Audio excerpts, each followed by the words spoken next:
Hi, how you doing? Welcome back to my channel. So here we are with another New Metal Monday where I talk about my favourite new metal releases of the week and the drama that I've seen online surrounding one particular album, and we probably all know which one I'm going to be talking about, has been insane. Some of the things I've read and just,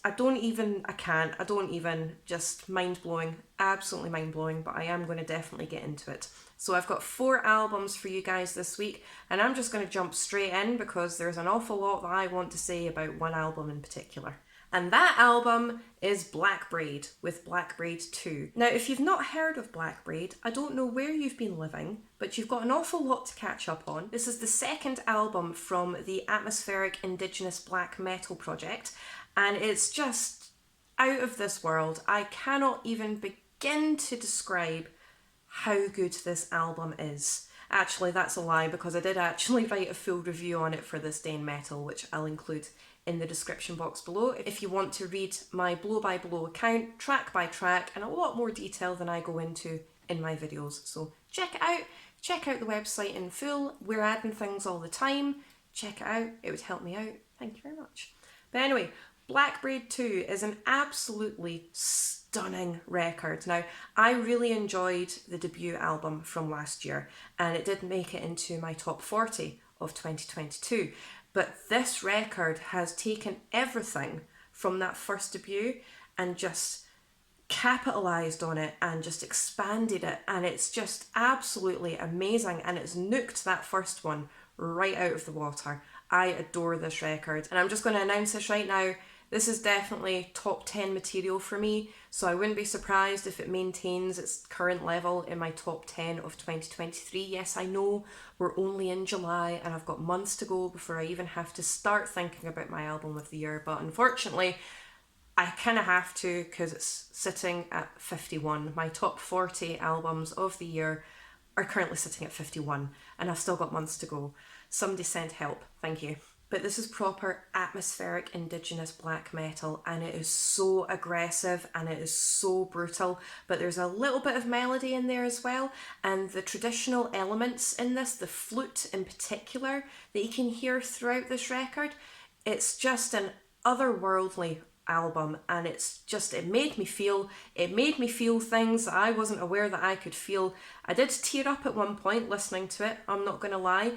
The instrumentals throughout this, because there are a couple of instrumentals throughout the album, it is quite a long album at over an hour long, but the little bits of instrumental throughout the record are absolutely stunning. There is not one track on this album that I dislike. I adore this album from beginning to end.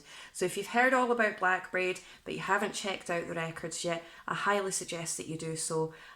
I love this record. I absolutely love it. Now, the drama that I've seen about this record over the last few days, I can't even bring myself to say it. Blackbraid is an industry plant. Blackbraid is an industry plant. Now, basically, if you're unaware of what that term means, it's basically when an artist has been put into the limelight and they're super, super popular purely to create money for the industry. Now, I'm not saying that doesn't happen, but in this particular case, it's definitely not the case. Blackbraid is not an industry plant, okay? A lot of people seem to think that we're still in the 80s and the 90s, especially in the black metal genre, where you go into your basement and you make music on like a really, really old recorder, and that's what black metal is. And maybe that was at one point, maybe that's what metal was at one point, I don't know. But now, with the technology that is at everybody's disposal, people are releasing music that's high quality, not just the music itself, but the production, the mastering, the mixing, the photography, the video elements, the album artwork, things like that.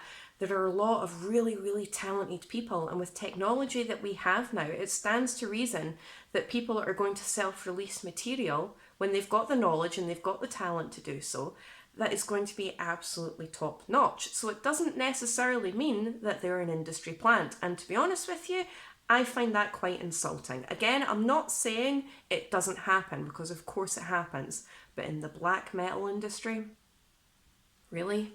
Now, I've been following Blackbraid and his wife online for quite some time, and his wife is very, very talented, and I understand that she does a lot of the videography, the photography, and the artwork for Blackbraid as well, and they're just really, really talented people.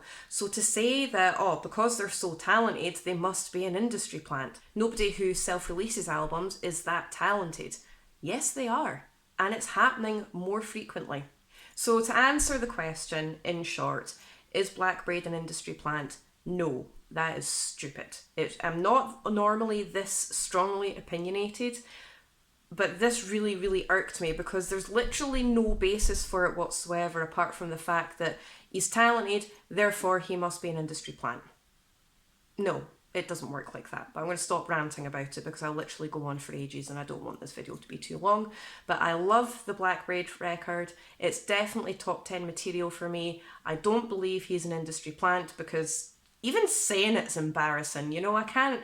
No, I'm just going to end it there. Not an industry plant, absolutely not. I love the album, go check it out. Speaking of black metal albums, I have another one on my list of recommendations for you guys this week, and that's Fenn with Monuments to Absence. And this is the 7th studio album from the atmospheric black metal band from the UK.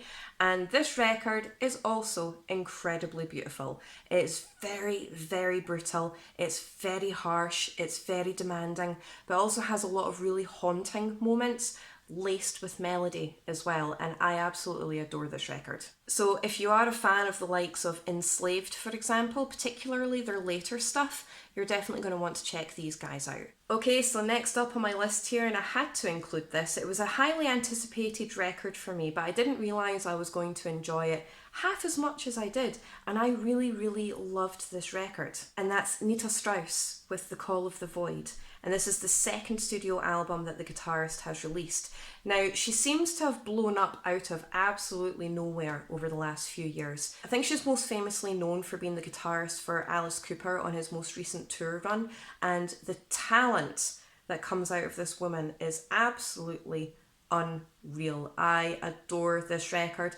I knew I was going to enjoy it, and it was highly anticipated for me because of curiosity, but I didn't realise I was going to enjoy it half as much as I did. And it has an all-star lineup on the record as well. You know, you've got Anders Frieden of In Flames, you've got Alice Cooper himself, you've got Lizzie Hale from Hailstorm, you've got Chris from Motionless in White, David Draiman from Disturbed, Marty Friedman, and Alyssa of Arch Enemy as well. So you have all these artists, all these vocalists on the record, which just absolutely amplifies the talent that Nita already has. The solos and the riffing in this are absolutely unreal. So I highly suggest that you check this record out. I enjoyed it a lot more than I expected to. Go and check it out, it's brilliant. Okay, so last on my list here, but by no means least, I have Blackscape with Suffocated by the Sun. And this is death thrash metal, and it's the band's debut album, and what a debut this record is. It's that perfect blend of death metal and thrash metal, but it's also really quite melodic in places as well. The riffage in this is so heavy and absolutely insane. The solos are absolutely stunning. Proper, thunderous, blistering drums, and really versatile vocals as well. It's primarily guttural vocals throughout this record, but there are a few melodic moments in there as well that caught me off guard. And it's just a really fun, really epically brutal, but really quite catchy record at the same time. And throughout the record, I don't know if this is the vibe that the band were going for, but throughout the record I was getting some distinct Lamb of God moments as well. So if that's the kind of thing that you like with a little bit of death metal thrown in there as well, definitely check this record out. Also, if you really enjoyed the Bleeding album from a few months back and the Arcane Order, you're definitely going to want to check these guys out. Okay, so that's it for this week's New Metal Monday. If you can comment down below to let me know what you think of the Blackbraid situation. Do you think he's an industry plant? And if so, why do you think that? And we can have a wee chat about that in the comments section. If there's anything that I have missed from this week's releases that you think I should check out, let me know and I'll always get them added to my list and get them checked out. If you can like, share and subscribe, I really do appreciate your support. Thank you so much. I've got lots more content coming this week and I'll see you in my next video.